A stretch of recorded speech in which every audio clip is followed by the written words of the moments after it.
Otro accidente de tren, esta vez en los Países Bajos. Esta imagen es en directo, nos llega desde la localidad neerlandesa de Worsoten, cerca de La Haya. Un tren con 50 pasajeros ha descarrilado y una persona ha fallecido. ¿Qué tal? Buenos días. Y después de décadas buscando alternativas al uso de coches en las ciudades, parecía que la patineta iba a ser una buena opción. Quizá lo siga siendo, pero en París ya no les interesa tanto este medio de transporte. Una votación popular decía no a la renovación de la concesión de alquiler de este vehículo que los vecinos creen molesto y peligroso. Hoy nos preguntamos si esta percepción se extiende por los lugares donde se implanta este medio de locomoción, que sigue siendo, que sepamos, individual, barato y no contaminante.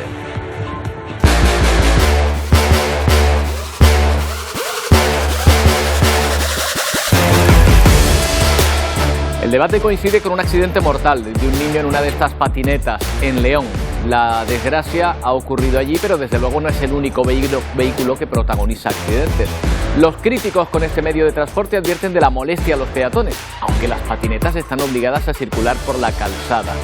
¿Siguen siendo las patinetas eléctricas una medida eficaz para reducir el número de coches y la contaminación? ¿Son más peligrosos para los usuarios que otros medios de transporte?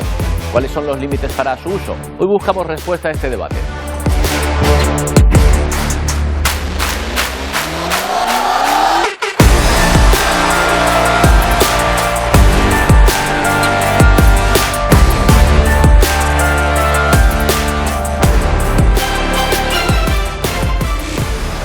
Bueno, y vamos a mirar ahora mismo también otra imagen en directo. Todo Estados Unidos y buena parte del planeta está pendiente de la Fiscalía de Nueva York. Esta es la imagen ahora mismo que están viendo todos los norteamericanos, donde se espera la llegada en breves momentos, a lo largo de esta mañana, del expresidente Donald Trump. Desde luego no sabemos si la investigación contra Trump terminará por excluirle de las próximas elecciones presidenciales, pero por el momento está provocando el efecto contrario.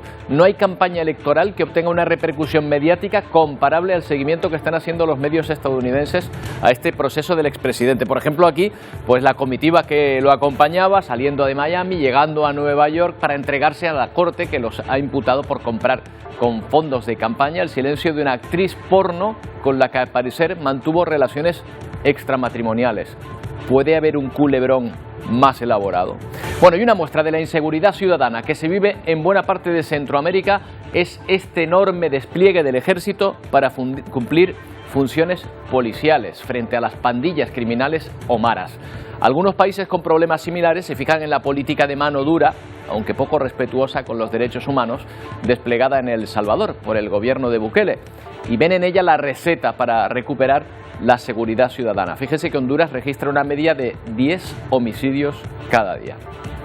Bueno, y vamos a continuar en Ucrania. Ni los rusos se creen que realmente hayan tomado Bakhmut. Su propio Ministerio de Defensa ignoraba esa posibilidad, a pesar de que ayer el jefe de los mercenarios de Wagner aseguraba que legalmente lo tenían en su poder. Algo difícil de creer, viendo que las tropas ucranianas siguen defendiendo el este de la ciudad, aún bajo su control. Este lunes aguantaron más de 30 ataques de Rusia, que intenta seguir avanzando en este enclave. 2 de abril, 23:00 ровно. Pero ayer el grupo mercenario mostraba esta imagen izando la bandera en un edificio administrativo del centro de la ciudad como gesto de control sobre ella. El ministro de Defensa ucraniano, por su parte, espera para mediados de abril una contraofensiva rusa mucho más dura en todo el frente. Ucrania, mientras, espera que la ayuda internacional ofrezca la ventaja suficiente para resistir los embates de Rusia. Las diferencias internas entre el ejército ruso y los mercenarios se hace evidente también ante la muerte de un popular bloguero ruso en San Petersburgo. El Kremlin culpa a Ucrania y el jefe de los mercenarios a los propios rusos. Por lo pronto solo hay una detenida, una mujer de 26 años. Es Daria Trepova, la principal sospechosa y por el momento única detenida por la explosión que acabó con la vida del bloguero Tatarki en un café en San Petersburgo. Las primeras investigaciones apuntan que dejó el explosivo dentro de una figura que regaló al popular bloguero y detonó con control remoto. Estas son nuevas imágenes publicadas por medios prorrusos mostrando el momento de la deflagración, un ataque que también ha dejado, según el ministro de Sanidad, al menos 40 heridos, 25 de ellos aún siguen ingresados. El Kremlin acusa a Ucrania de alentar este atentado y en cambio Kiev no asume el ataque y asegura que es terrorismo interno. Por su parte, Daria ha reconocido la autoría, pero informes prorrusos aseguran que fue engañada y desconocía que llevaba una bomba. Entre todo ello, algunos medios rusos apuntan que esta muerte es una señal que la guerra con Ucrania está extendiendo la violencia en Rusia. Pero la invasión de Rusia a Ucrania ha servido también para arrojar en brazos de la OTAN a algunos países vecinos. Finlandia, que comparte una extensa frontera con este país, se va a unir desde hoy a la OTAN, convirtiéndose así en el miembro número 31. Rusia ya ha afirmado que reforzará sus fronteras con este país. Finlandia entrará este martes en la OTAN, la alianza militar más grande del mundo. Así anunció su secretario general, Jens Stoltenberg. Demos la bienvenida a Finlandia como el miembro número 31 de la OTAN, lo que hará que Finlandia sea más segura y nuestra alianza más fuerte. Izaremos la bandera finlandesa por primera vez aquí en la sede de la OTAN. Será un buen día para la seguridad de Finlandia, para la seguridad nórdica y para la OTAN en su conjunto. Suecia también será más segura como resultado. Stoltenberg informó que Turquía, el último país que ratificó la membresía de Finlandia, entregará sus textos oficiales al secretario de Estado de Estados Unidos, Antony Blinken, el martes, cuando los ministros de Relaciones Exteriores de la OTAN se reúnan en Bruselas. El anuncio provocó una advertencia de Rusia. Reforzaremos nuestro potencial militar en el oeste y el noroeste. En caso de despliegue de fuerzas de otros miembros de la OTAN en el territorio de Finlandia, tomaremos medidas adicionales para garantizar la seguridad militar de Rusia. Finlandia solicitó unirse a la OTAN junto con su vecina Suecia, a medida que se intensificó la ofensiva de Rusia en Ucrania, abandonando sus posiciones tradicionales de no alineamiento militar. Sin embargo, Turquía sigue oponiéndose a la entrada sueca por las tensiones políticas que tiene con Estocolmo. La OTAN garantizó que Suecia no quedará sola. Aliados de la OTAN están listos para actuar y es inconcebible que haya amenazas o ataques militares contra Suecia sin que la OTAN reaccione y más aún con Finlandia como miembro de pleno derecho. Y gran expectación y máxima seguridad hoy en el centro de Nueva York. Todas las miradas puestas en la declaración del expresidente Donald Trump, que se sienta ante la justicia, aunque todo apunta que hará su llegada sobre las 2 del mediodía. Su abogado desestima la legalidad del caso, asegura que Trump se va a declarar inocente de los más de 30 cargos que lo acusan. Tenemos la última hora desde Nueva York con Celia Mendoza.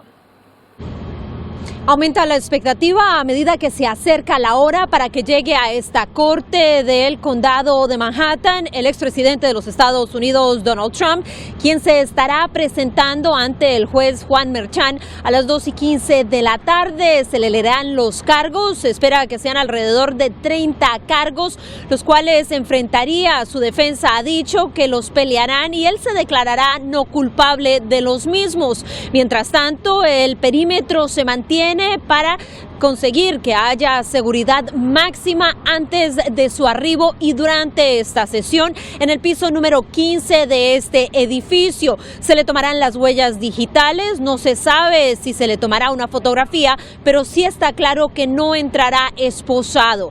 Por otra parte, las autoridades han enviado una alerta a aquellas personas que estén planeando manifestaciones públicas que puedan generar violencia, asegurando que no habrá tolerancia. Al final de esta sesión, el exmandatario de los Estados Unidos se trasladará a su residencia en Mar-a-Lago, donde tendrá una conferencia de prensa, y aquí en la ciudad de Nueva York ya se ha emitido un comunicado de prensa donde se certifica que Alvin Bragg, el fiscal del condado de Manhattan, entregará también declaraciones, la primera vez que va a hablar públicamente acerca de este caso. Informó Celia Mendoza de La Voz de América desde Nueva York para la Alianza Informativa Latinoamericana. Ante la Corte Criminal de Manhattan, la defensa legal del expresidente Donald Trump buscará desmontar uno a uno los cargos levantados contra el exmandatario estadounidense con la meta de evitar un juicio. En entrevista con la televisora ABC, el abogado de Trump, Joe Tacopina, desestimó los argumentos de la acusación. Este caso no es legalmente suficiente. De hecho, es una broma y no sobrevivirá el desafío de la ley en la sala de un tribunal. El juez ante el cual se entregará el expresidente Trump es Juan Manuel Merchán, de origen colombiano, quien en el pasado tuvo a su cargo el caso por fraude fiscal de la organización Trump, que terminó con la condena del jefe financiero de la organización. En su cuenta social, Trump dijo que el juez Merchán lo odia, pero su abogado no comparte la misma opinión. No creo que el juez sea parcializado. El presidente tiene sus propias opiniones. Él ha sido víctima de persecución política. Las autoridades locales ultiman detalles de seguridad alrededor de la corte y la Torre Trump, en donde se espera una mayor asistencia de seguidores del exmandatario para este martes. El alcalde de la ciudad advirtió que no se permitirán desórdenes. Si piensa venir mañana a nuestra ciudad, nuestro mensaje es claro y simple: contrólese. Bueno, pues por lo que sabemos, Trump ya está en Nueva York, en su casa, en la torre que lleva su nombre, y se le espera en este otro edificio donde hay ya montado un gran dispositivo de seguridad. Es la Fiscalía donde se espera la llegada del expresidente a mediodía en la ciudad de Nueva York. Sobre las 6 de la tarde aquí en las islas será esa llegada, con un gran seguimiento de medios, como decimos, y con la incógnita de saber si sus seguidores pues sabrán comportarse o tendremos algún tipo de incidente pues con la memoria puesta todavía en los ocurridos en el Capitolio hace 2 años. Y a primera hora de hoy hemos conocido los datos del paro correspondientes al pasado mes, al de marzo. Y no están mal esos datos. El Ejecutivo considera las cifras como positivas. Fíjense, hoy hay en España 2.862.000 desempleados. Pero si nos fijamos en hace un año, la cifra de parados ha ido descendiendo. Es decir, en un año nos encontramos con 160.000 empleados menos que en marzo de 2022. El mes de febrero también hay descenso, en este caso de 48.000 personas. Sí ha aumentado el número de afiliados también a la Seguridad Social, que superan ya los 20 millones. El ministro del ramo considera que el pasado marzo ha sido el mejor de la historia. Hay 150.000 empleos que son empleos netos nuevos, independientemente de la situación estacional de lo que es un mes de marzo. Estamos hablando del mejor mes de marzo de toda la historia, de toda la serie histórica. Es que además con gran diferencia, es que 206.000 empleos en un mes, y concretamente en el mes de marzo, es un dato extraordinario que no tiene precedentes. Bueno, una buena noticia que se veía apoyada por la ligera bajada del precio de los carburantes, pero al final con ese jarro de agua fría de la OPEP, que ha decidido recortar la producción. Ya se los contábamos ayer. El barril de Brent inmediatamente se disparó en la sesión con una subida del 6%. Justo antes de subir al avión le preguntaban precisamente al presidente de Estados Unidos por esta decisión. Ha respondido que la OPEP no va a ser tan mala como se cree, pero eso habrá que verlo. En principio la gasolina y el diésel se preparan para importantes subidas. Este recorte sorpresa no hace más que añadir incertidumbre a las perspectivas de crecimiento mundial. Es otra carga más para los consumidores en un momento, ya lo saben, de alta inflación. Vamos a hablar con un experto, Juan Tugores, catedrático de Economía de la Universidad de Barcelona. ¿Qué tal, señor Tugores? Buenos días. Hola, buenos días. Bueno, a este lado del planeta, Europa y Estados Unidos, no le viene nada bien esta noticia, que tampoco parece que le afecte lo más mínimo a Arabia Saudí y a sus socios. ¿No se supone que Arabia Saudí era un país amigo? Bueno, se supone, históricamente había sido así. Arabia Saudita era el principal aliado de Estados Unidos y del mundo occidental entre los países exportadores de petróleo, pero Arabia Saudita tiene su propia agenda.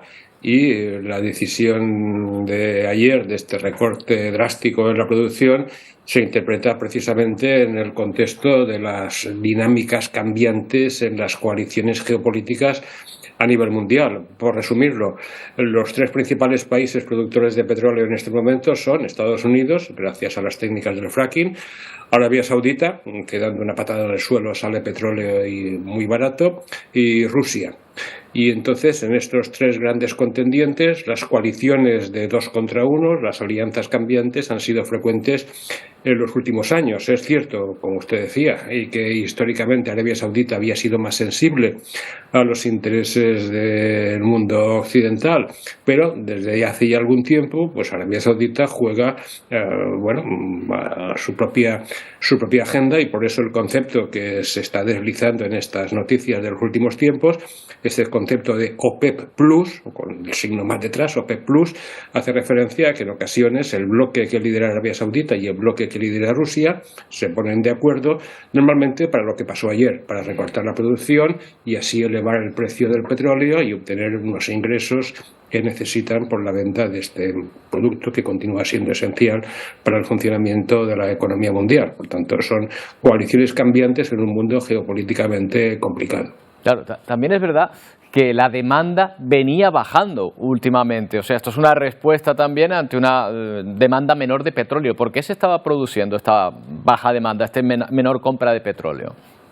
Bueno, la demanda viene bajando básicamente, o viene a veces creciendo más despacio o bajando por dos razones. Algunas coyunturales. Por ejemplo, básicamente ha sido durante el año 2022 la política de COVID-0, la política de severos confinamientos que ha aplicado China, ha hecho que la actividad económica consumidora de petróleo en China se haya ralentizado, y como China es un país, un gran consumidor de petróleo, la ralentización en China ha hecho que la dinámica de la demanda a nivel mundial pues fuera más baja de lo que hubiera sido con una China funcionando a pleno rendimiento. Se hablaba de que a medida que desde hace un par de meses, cuando China abandonó su estrategia de COVID-0 y empezó a reabrir la economía, se esperaba un cierto repunte de la demanda. No está siendo tan fuerte, no está siendo tan rotundo como algunos habían anticipado, y por eso pues se esperaba, se detectaba una cierta moderación por el lado de la demanda. Pero aparte de este factor coyuntural, también hay un factor estructural también importante para entender lo que está pasando. Y es que desde hace bastantes años, desde antes de la pandemia, hay una creciente sensibilidad frente a los efectos negativos sobre el medio ambiente de los combustibles fósiles, y por tanto se inició, ya digo, desde hace años, desde antes de la pandemia, pues una campaña o unas estrategias a nivel internacional para reducir el uso de combustibles fósiles, básicamente el petróleo, el carbón, el gas natural. Es cierto que las urgencias de la invasión de Ucrania han obligado a utilizar todas las fuentes de energía que había a la disposición, pero también es cierto que la tendencia a medio plazo es a reducir la utilización de combustibles fósiles, incluyendo el petróleo, y por tanto pues también esta reducción de la demanda tiene este aspecto de medio plazo, aparte de los problemas coyunturales que derivan de la lentitud mayor de la esperada de la reapertura en China. Claro, la primera consecuencia ya va directa a nuestros bolsillos. Ayer veíamos como ante una menor oferta, pues aumenta el precio de la demanda, subía el combustible. Pero claro, esto también va en contra de la famosa inflación que estamos tratando de combatir, ¿no? ¿Hasta qué punto le puede afectar? ¿Es un factor muy importante o no tanto como antes? Bueno, históricamente ha sido un factor importante y lo sigue siendo, pero también hay que relativizar los datos. Después de la macro subida de ayer tan publicitada, el precio del barril de Brent, el más importante aquí en Europa, se situó entre 85 y 86 dólares el barril. Si miramos los datos de los 12 últimos meses, este precio del barril de petróleo ha fluctuado entre 70 y 125, entre 70 y 125. Por tanto, incluso después de la subida importante de ayer, 85-86, seguimos estando en la banda baja de los precios del barril de petróleo en comparación con los que había pues hace 9 o 10 meses, en el final de la primavera anterior y al principio del verano del año 2022. Por tanto, obviamente el precio de la energía y el precio del petróleo en particular impactan sobre la inflación, pero estamos por ahora en niveles mucho más confortables de los que teníamos en la primavera-verano del año pasado. Por tanto, no me parece tan preocupante como quizás la proyección mediática ha dado a entender. Parecía, ¿no? Bueno, nosotros cruzamos los dedos para que la situación siga así, en principio, de benévola. Señor Tugores, muchas gracias por habernos atendido. Buenos días. Buenos días, gracias a ustedes.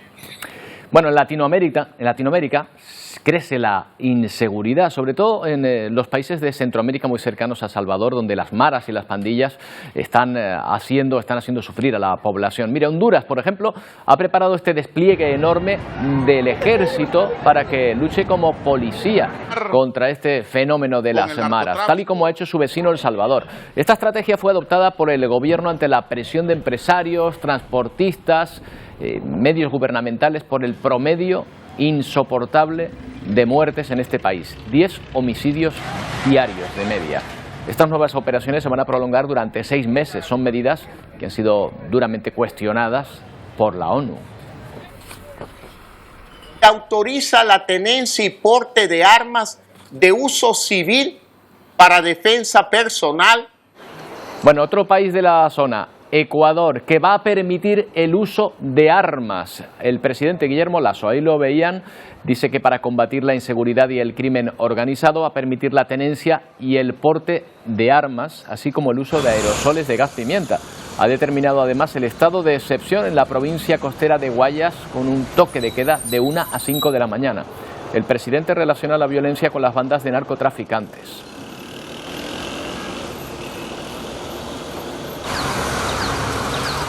En Argentina, una manifestación ha terminado con el ataque a un ministro, al ministro de Seguridad, Sergio Berni, en Buenos Aires. Ocurrió en medio de la indignación por el asesinato de un conductor de guaguas. Le tiraron algo.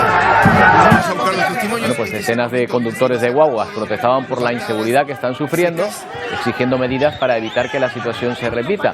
Y ahí ven al ministro después de haber sido golpeado. Las autoridades en principio les prometen más seguridad, pero los choferes de guagua no lo creen. La seguridad no le ha servido, como ven, para mucho al propio ministro. La provincia está detonada por el narcotráfico. Otro ataque. Y sube a 40 el número de fallecidos por el incendio originado el pasado lunes en un centro de retención de emigrantes en Ciudad Juárez, en México. Las autoridades siguen investigando el incendio como un posible homicidio.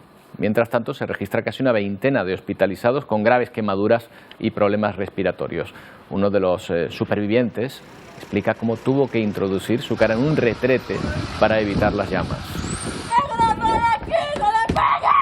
Me metí para el baño, me rompí la cara con mi suéter, me metí la cara en la poceta y bajaba la poceta cada 2 minutos para que me mojara de agua.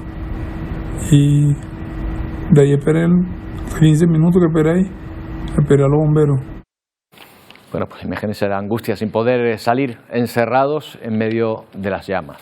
Y de vuelta a nuestro país, hoy continúa tanto por mar como por aire la búsqueda del tripulante aún desaparecido tras el naufragio del pesquero Villaboa a 6 millas de la costa de Santander. El accidente ha dejado 2 fallecidos y 7 supervivientes. Los primeros indicios apuntan a que el hundimiento pudo ser causa de un boquete en el casco que provocó una fuga de agua. Sin embargo, el armador del buque asegura que el barco estaba en perfecto estado cuando salieron a faenar.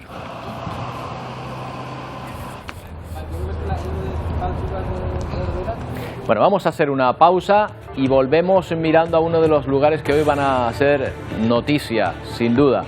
La Fiscalía de Nueva York, donde debe ir a declarar el expresidente de Estados Unidos, Donald Trump, que ya se encuentra en esta ciudad.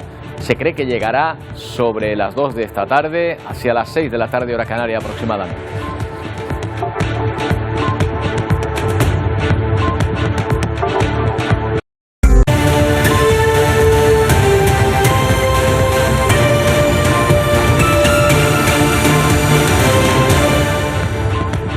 Once y 27 minutos de la mañana. Vamos a hablar de los patinetes, de su uso o no, porque fíjense que a partir de septiembre no se van a poder alquilar patinetes eléctricos en París. Es la primera gran ciudad europea en prohibir este medio de transporte, por lo menos el alquiler. Esta decisión va a tener un impacto directo en los traslados de miles de personas en la ciudad francesa. Bueno, nos preguntamos si realmente suponen un riesgo para la seguridad vial y si ahora las molestias causadas por los patinetes superan las ventajas de movilidad.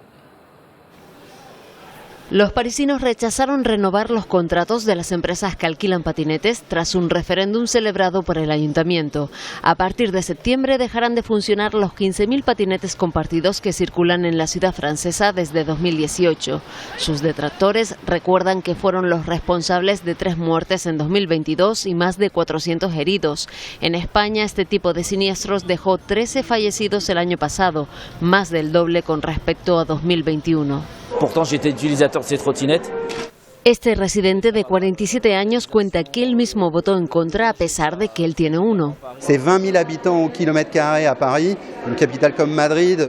Y el vicepresidente de la asociación que ayuda a las víctimas de accidentes en patinete explica que en París hay 20.000 personas por metro cuadrado, mientras que en una ciudad como Madrid o Londres son solo unas 5.000 personas, por lo que los patinetes, llamados trottinettes en francés, terminan siendo un obstáculo para los peatones. Fíjense en algunas de las infracciones más comunes. Circulan 2 personas sobre el patinete y arrollan a esta camarera. O este otro conductor que ignora que en su carril el semáforo está en rojo y es atropellado por un coche.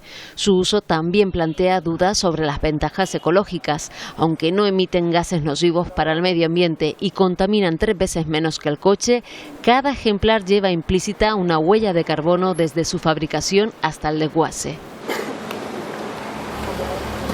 Bueno, están viendo imágenes precisamente de uno de los últimos accidentes de patinete en Madrid, en pleno debate sobre la seguridad de este medio de transporte. Una tragedia ha golpeado a una familia de León. Un niño de 14 años murió cuando iba en patinete tras ser arrollado por un coche. Los servicios de emergencia acudieron, consiguieron estabilizarse, pero falleció pocas horas después al llegar al hospital. Bueno, pues vamos a hablar sobre este asunto. Vamos a detenernos en este debate porque Francia fueron pioneras, precisamente Francia y su capital, en Europa, en el Código de la Circulación, incluyendo este medio de transporte ya en 2019. Así que le preguntamos a Antonio Cárdenas cuáles son las razones que llevan ahora a París a prescindir del alquiler de patinetes. Antonio. Sí, ¿qué tal, Roberto? Bueno, pues ya lo comentaba Shaila en el informe anterior y es lo que estamos viendo estos días. París, durante los últimos 5 años, ha tenido 3 empresas de concesión de transporte para estos patinetes eléctricos, 3 empresas que se dedicaban a alquilarlo, tenían su flota de 15.000 vehículos en las calles francesas y alquilaban esos vehículos a los usuarios. ¿Qué ha ocurrido? Pues que esa concesión se terminaba este verano y entonces lo que ha decidido el Ayuntamiento de Francia es hacer ese referéndum, preguntarle a la ciudadanía, claro, ha respondido mayoritariamente que no quiere esos patinetes. Por tanto, 15.000 patinetes fuera, los de alquiler. 400.000 usuarios se calcula que utilizaban estos 15.000 patinetes. Muchos de ellos seguramente extranjeros, turistas que no pudieron votar en ese referéndum. Y bueno, este es el dato al que se agarra el Ayuntamiento de París. Lógicamente, en el año 2022 hubo 459 accidentes, de los cuales pues más de 400 personas quedaron heridas, accidentes de diferente consideración, pero sí que 3 personas murieron. Con 3 fallecidos sobre la mesa, por decirlo de una forma cruda, el Ayuntamiento de París dijo vamos a hacer este referéndum y la ciudadanía dijo adiós a los patinetes de alquiler, porque los privados, los que cada uno tiene en su casa, si es que se lo ha comprado, siguen estando en funcionamiento. Claro, 3 fallecidos en accidente de patinete, pero me imagino que habrá más en accidente de coche o en accidente de moto, ¿no? Claro. Efectivamente, pero ¿cuál es la normativa en Francia para este tipo de vehículos, Antonio? Pues la normativa es muy similar a la que luego fueron adquiriendo otros países de Europa, porque Francia lo metió en el Código de Circulación en el año 2019, fue pionero en la Unión Europea. Bueno, patinetes que tienen que usar, en el caso de Francia, mayores de 12 años, en otros puntos de Europa son mayores de 16. Es claro que tienen que usar tanto el casco obligatoriamente como el chaleco reflectante y también, en el caso de Francia en su conjunto, el máximo es 25 km por hora como en España, pero en París en concreto redujeron esa velocidad viendo que podía ser peligroso a los 20 km por hora. Aún así ha seguido siendo peligroso. Estas son las normas básicas en Francia, incluyendo que las multas en este país, mucho más caras que por ejemplo en España, pueden llegar hasta los 3.000 euros por un mal uso del patinete eléctrico, que un mal uso no solo es tener un accidente, sino también, por ejemplo, ir conduciendo por la acera o otras cuestiones que no se deberían hacer en lugares. Efectivamente. Como... Oye, y aquí en España, en nuestro país, ¿cómo es la normativa? Bien, ¿parecida, similar? Tenemos una normativa muy similar a la francesa porque ese Código de Circulación francés en el 2019 marcó prácticamente la norma del resto de países de la Unión Europea. Mira, aquí en España tenemos 17 millones de usuarios de patinetes eléctricos. Claro, también tenemos muchos turistas ciclistas que también lo... Claro, que no quiere decir que practiquen el uso de patinete eléctrico diario, pero puede ser regular durante el año. Y algunas cosas que no se pueden hacer en España y tampoco en Francia. Circular por las aceras. Esto está prohibido en España, aunque lo vemos a diario en las ciudades. Ni por las aceras, ni por las zonas peatonales, ni tampoco, vamos a irnos al otro extremo, por las autopistas, autovías, como también hemos visto, ni por carreteras interurbanas. Solo se puede circular por carriles bici, o si no hay carril bici, por un lugar, por la calzada, como circulan el resto de vehículos. Esto es importante. El patinete eléctrico está considerado un vehículo más dentro de la circulación. Máximo en España de 25 kilómetros por hora, también en las capitales canarias. Si bebes, no conduzcas, esto es clave también. Ni drogas tampoco se puede usar en el patinete, tampoco se puede utilizar cascos, tampoco pueden ir dos personas a la vez en el patinete. Y las multas aquí en España llegan hasta los 1.000 euros. La mayor es por conducir bajo los efectos del alcohol. Cosas imprescindibles que tiene que haber en un patinete. El casco ya es obligatorio en España, aunque todavía la DGT, la Dirección General de Tráfico, está intentando regular con los ayuntamientos que ese casco sea obligatorio ya generalizado en todos los lugares. También tenemos que tener timbre, las luces delanteras y traseras y, importante, lógicamente, el sistema de frenado, porque eso, repito, es un vehículo. Claro, pero vamos a plantearnos, vamos a hablar con un experto sobre qué ocurre con el patinete, si ha pasado de ser de repente el héroe del transporte y de la conectividad en un villano. Francesc Robusté es catedrático de transporte por la Universidad Politécnica de Cataluña, experto en movilidad urbana. ¿Qué tal, Francesc? Buenos días. Buenos días. Hola, buenos días. Saludos. Bueno, ¿el patinete sigue siendo una buena idea o ya no tanto? Bueno, yo creo que sigue siendo una buena idea. Lo que pasa es que depende de su uso, ¿no? La verdad es que el patinete, cuando le pusimos el motor, y no es ahora, es hace más de un siglo, porque hay fotos que corren por internet de patinetes eléctricos con una gran batería o también con un pequeño motor de combustión interna de principios del siglo pasado, pues creamos un pequeño monstruito, porque es un vehículo de movilidad personal, es muy vulnerable, relativamente poco maniobrable y puede alcanzar ciertas velocidades elevadas, puede alcanzar 40 kilómetros por hora, aunque naturalmente, como se ha comentado, hay estas limitaciones legales recientes de hace pocos años, pero los vehículos pueden ir a más velocidades, 40 y más. Entonces, la verdad es que no sabemos dónde ponerlos, porque, claro, por las aceras no pueden ir. Estoy hablando no solo a nivel de normativa, sino que físicamente, por un tema de seguridad. No pueden ir cuando hay incrementos de velocidad de superiores al 10%, ya se crea una inseguridad vial. Naturalmente, a más densidad y más flujo, peor. Y más incremento de velocidad, peor. Entonces, por los carriles de circulación normal, pues también tampoco es adecuado, ¿no? Porque poca visibilidad, las otras velocidades son superiores y al final solo se nos ocurre utilizar los vehículos bici, que ahora ya son bici y vehículos de movilidad personal. Todos estos gadgets, a partir de un motor eléctrico, que hay un montón desde uniciclos, hoverboards, uniciclos, segways, hay un montón de cosas parecidas al patinete con un motor eléctrico. Pero, Francesc, claro, es que esto viene a solucionar aparentemente problemas de atascos en ciudades, de contaminación, a la hora de concentración de vehículos. O sea, en principio parece una buena idea, lo que pasa es que por lo que usted me dice, estorba a los peatones, estorba a los coches, al final habrá que decidir si son una buena idea o no. Exacto, hay que hacer un balance global. Yo creo que, aparte del tema de seguridad vial, que obviamente esto es lo más grave, ¿no? Los accidentes, y sobre todo si son mortales, esto es lo más grave. Pero yo creo que las grandes ciudades se están dando cuenta que es muy difícil de regular el comportamiento de los usuarios. Y una gran ciudad, y con una cierta densidad como tiene París, y ver este caos de patinetes de alquiler, sobre todo los de alquiler, porque si son ya propios, pues uno ya por su propio interés pues tiene cuidado, ¿no? Pero los de alquiler ver patinetes caídos por todas partes, cerca de monumentos, etcétera, pues no, es un poco caótico.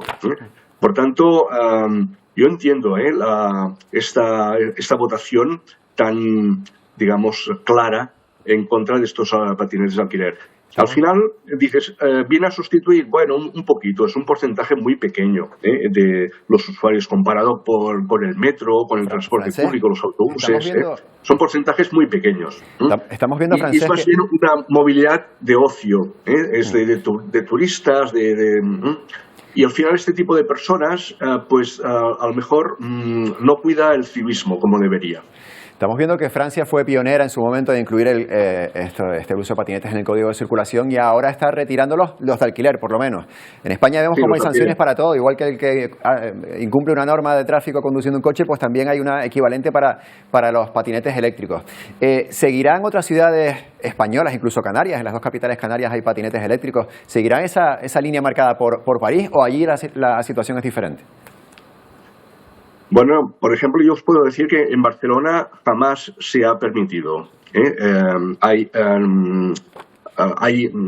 aunque le dicen una moratoria para aprobar la normativa, yo tengo ciertas informaciones que no hay mucho interés en aprobar una normativa para regular los patinetes eléctricos en Barcelona. O sea, en Barcelona no hay.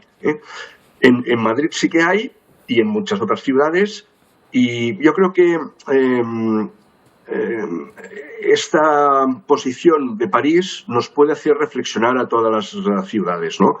Porque efectivamente aportan ventajas, aportan ciertos servicios a ciertos usuarios, pero hay que hacer el coste-beneficio global de esta iniciativa, sobre todo la de alquiler y free floating, que se llama, ¿no? Alquiler sin punto de amarre, que al final pues no se acaba de respetar. Incluso definiendo una zona de aparcamiento específica para estos patinetes eléctricos, como ocurre en París, como ocurre en muchas otras ciudades. Por ejemplo, en Miami estuve este verano y está lleno de rectángulos. Dice, aquí puedes dejar tu patinete eléctrico, ¿no? De alquiler. No se acaba de respetar.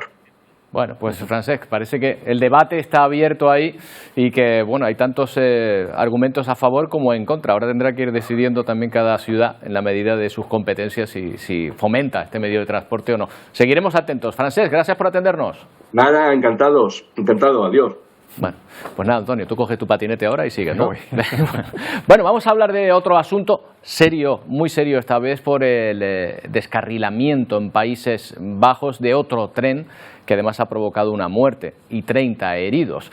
Esta es una señal en directo que nos está llegando ahora mismo del lugar del accidente y pueden ver cómo ha quedado este tren absolutamente destrozado. A primera hora de la mañana se produjo este accidente en una localidad que se encuentra entre La Haya y Ámsterdam, en el oeste del país. Al parecer el accidente se produjo cuando el convoy chocó contra material de construcción que se encontraba en la vía en la localidad de Borch-Schoten.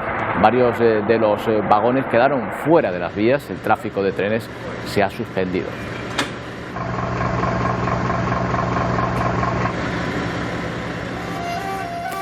Bueno, y seguimos hablando de accidentes de trenes. Ahí ven la ruta donde tuvo lugar uno de los peores accidentes de la historia de Grecia hace pocas semanas, que se cobró la vida de 57 pasajeros. Casi un mes después, velas y ofrendas a las víctimas rodean la estación ante un suceso que se catalogó como negligencia del sistema ferroviario griego y provocó incluso la dimisión de un ministro. Por ahora han retomado los servicios, los trenes vuelven a estar operativos en este lugar. Más de 2.000 mujeres suizas mayores de 65 años han hecho historia denunciando la inacción de su gobierno respecto al calentamiento global. Es el primer litigio climático que se escucha en la audiencia pública ante el Tribunal Europeo de Derechos Humanos. Entre cantos y aplausos celebran a las afueras del Tribunal Europeo de los Derechos Humanos el primer caso de cambio climático. Ellas son las mujeres de la Asociación para la Protección del Clima, un grupo de jubiladas suizas que afirman que la inacción de su gobierno ante el aumento de las temperaturas las pone en riesgo de morir. El gobierno suizo ha hecho muy poco sobre el cambio climático y nosotras en especial somos más vulnerables a las consecuencias. La audiencia en la máxima instancia del tribunal siente un importante precedente, ya que las abogadas de las mujeres buscan un fallo ambicioso que podría obligar a la capital de Suiza a reducir sus emisiones de dióxido de carbono. Few people have it in their power to change the course of history.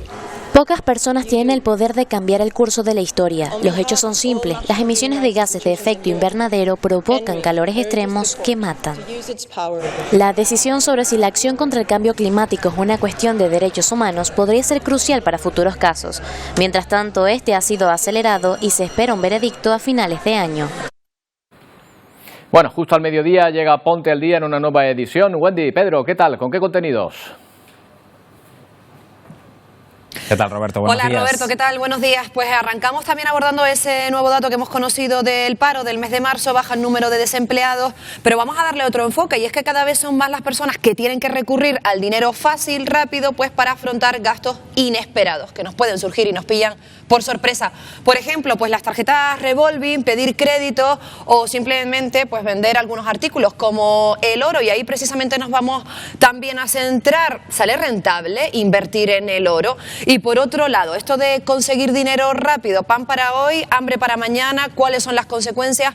Vamos a abordarlos con el economista José Miguel, que nos acompaña, y además en otro orden de asuntos muy pegaditos al campo. Ayer conocíamos el testimonio de Santiago, un ganadero que ha tenido que sacrificar numerosas cabezas de su ganado. Hoy volvemos a hablarlo, por qué tantas ayudas públicas a nuestro sector ganadero, a nuestro sector primario, y continúan al límite. Hoy volvemos a hablar de este asunto, pero más cositas. Sí, viernes 2 de junio, esa es la fecha en la que se va a celebrar el juicio por el caso de Romina Celeste. En esa jornada se va a designar a ese jurado popular que va a determinar si Raúl Díaz acabó con la joven en enero de 2019 en Lanzarote. Hablaremos con la abogada de la familia, con Emilia Zaballos. Y también, en otro orden de asuntos, ¿es usted de los que se va de vacaciones con el móvil en la mano? ¿Le es imposible desconectar durante sus días de descanso? Pues quédense con nosotros, porque hoy les vamos a hablar de los riesgos de las adiciones a las tecnologías también en los días en los que, bueno, pues también están destinados para descansar, que también lo necesitamos. Estaremos hablando de ello con Leocadio Martín, con nuestro psicólogo. Todo esto y muchísimas cosas más a las 2 en punto aquí en Ponte al Día en Televisión Canaria. Hasta ahora. Hasta ahora. Hasta ahora, compañeros. Bueno, vamos con una historia con final feliz. 2 meses después del gran terremoto que azotó parte de Turquía y Siria, todavía hay muchas personas pasando necesidades por esa catástrofe o llevándose buenas noticias, como esta madre que tras una prueba de ADN confirmó que su hija de 3 meses y medio había sido salvada y estaba bajo tutela del Estado. Ahora se han reunido.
Una historia con final feliz, que también hay que atenderlas. Y se ha seguido moviendo la Tierra en diferentes partes del mundo, en la lejana península rusa de Kamchatka, por ejemplo.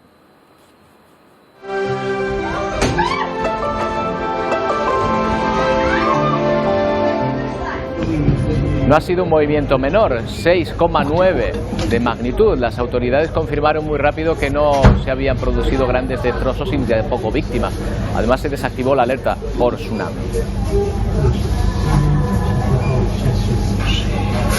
Pero vaya susto, igual que el que de estos vecinos de Oaxaca, en México, otro país tradicionalmente afectado por terremotos. En este caso el movimiento fue de 5,2. Miles de personas desalojaron los edificios donde se encontraban, pero tampoco ha habido daños ni heridos.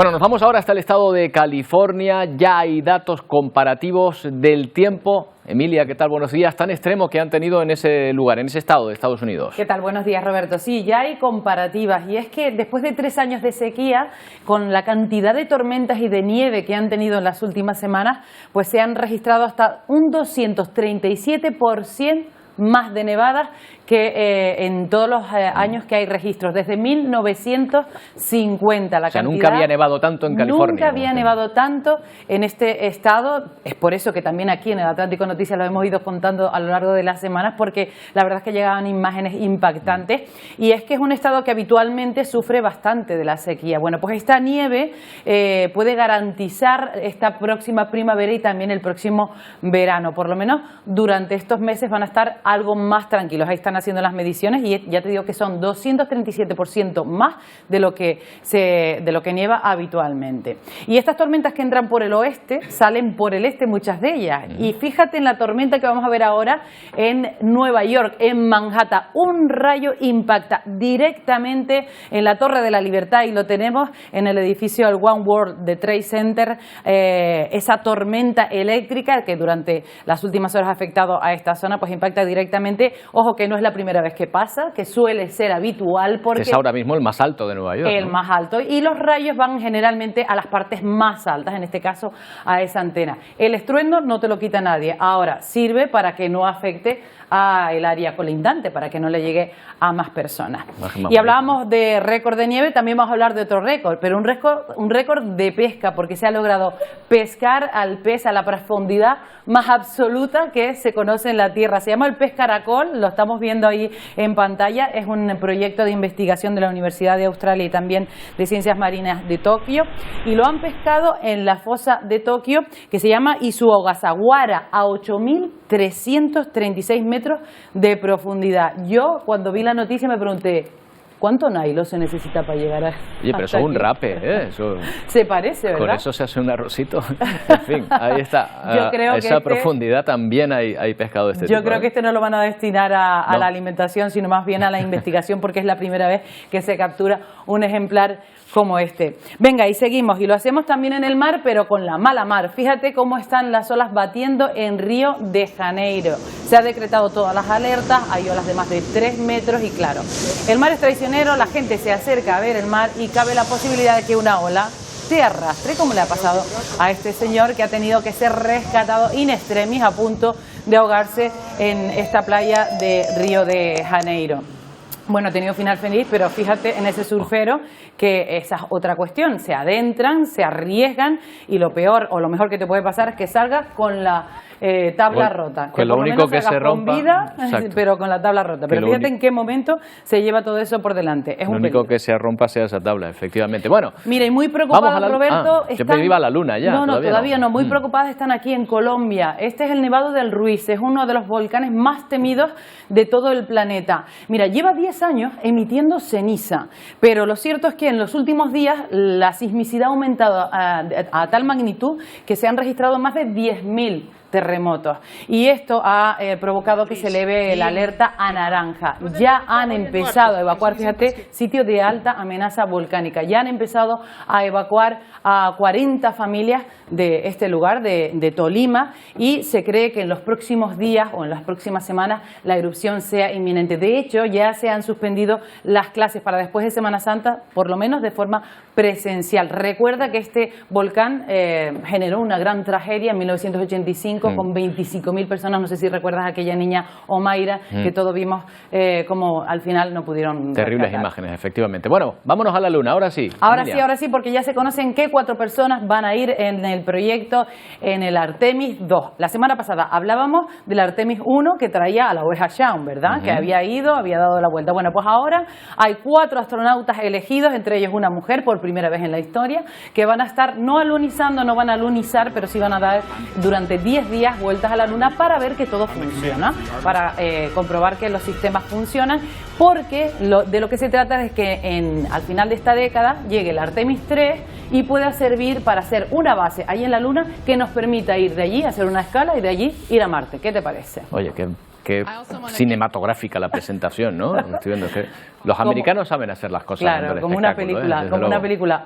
Vamos a ver si todo va bien y bueno, y al final se puede llevar a cabo a final de esta década ese alunizaje tan esperado, ¿verdad? Bueno, volvemos a la Tierra, Emilia, para saber qué tiempo nos espera. Volvemos a la Tierra y volvemos a Canarias, porque en las últimas horas hemos tenido rachas de viento muy importantes, ya lo decíamos ayer, hay aviso meteorológico, y hasta 82 kilómetros por hora han llegado a soplar en muchos puntos. La culpable es Adana, que tenemos ahí, al norte del continente africano, que está generando viento fuerte en prácticamente todas las islas. Hoy los avisos amarillos son en las islas occidentales, salvo en la isla de La Palma, y mañana se van a extender esos avisos amarillos también a la isla de Fuerteventura y Lanzarote. Probabilidad de que lleguen y superen los 70 kilómetros por hora, casi al 70%, así que va a ser bastante importante. Hoy tenemos nubosidad y también han caído algunas gotas, 4,6 litros en agua mansa, por ejemplo. Vamos a ver la previsión para explicarte un poquito cómo va moviéndose esa Adana, que al final no nos ha afectado tan de lleno, o por lo menos no ha traído precipitaciones.